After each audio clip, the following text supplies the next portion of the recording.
Shalom, and welcome again to Perspectives, where you readjust your belief system. We've talked much about Messiah lately. In Hebrew, the word Messiah is Mashiach. Say Mashiach with me. Good. It means he that is anointed, or the anointed one. In a sense, high priests, kings and prophets are some sort of Mashiach, because each of these ministries, each of these offices will require to be anointed with the oil. But after the manner of King David, Yeshua fulfilled all these messianic ministries within himself. He first came as a prophet, as was announced in Isaiah 53. Then he went on to become our high priest, bringing his own blood of atonement to the Father. This was explained to us in the book of Hebrews. Then he will return as our king, conquering the world for God and teaching us to live in the way we ought to.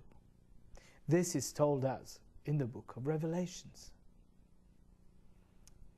We've also learned about Messiah being the living Torah, the living Word, the true King of Jerusalem, the King of Kings, and Emmanuel. Today, we will learn about Messiah being the Nazarene branch. So, the branch. The branch? What branch? Here's how it starts. Take with me the second chapter of the book of Matthew. I'm reading from the Complete Jewish Bible.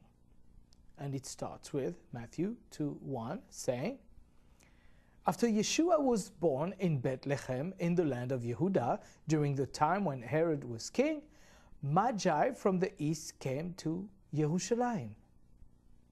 Magi? Do you know what is a Magi? A Magi is an astronomer. A Magi knows stars, constellations, and their movements. These astronomers came from the east, from places such as Babylon. These Magi were not Jewish. They were not Israelites. They were actually part of a religion called Zoroastrianism. You can still find Zoroastrians today in India and in Iran.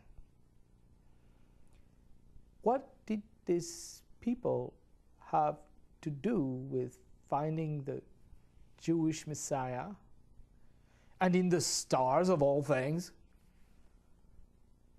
There is a very plausible theory to that.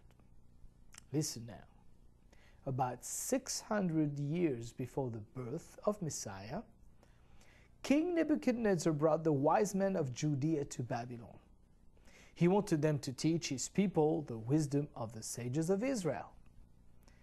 One of these exiles, called Daniel, was brought with his 3 friends to the very palace of the king of Babylon. Through a series of events that you can read in chapter 1 and 2 of the book bearing his name, Daniel became chief over all the sages and astronomers in Babylon. Daniel and his friends fulfilled their mission of teaching the wisdom of the Hebrews to the people of the king. And one of the things they talked about was Messiah and his star. Messiah's star? What stars? Well, here's the story. I'm now telling you a story within a story. Do you like stories? I do, especially Bible stories. While Israel was still in the desert, Balak, the king of Moab, was scared for his country. Can you imagine?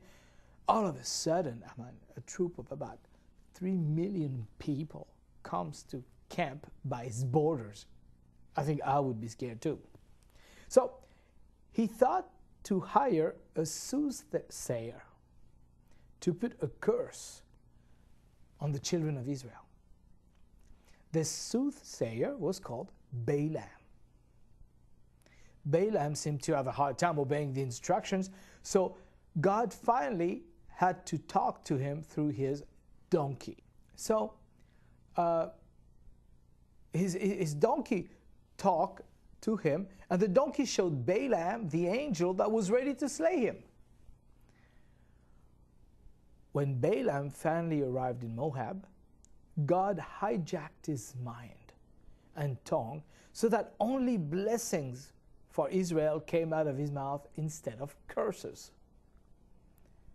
There is even one blessing that said, "A star will step from Yaakov, a scepter will arise from Israel to crush the corners of Moab."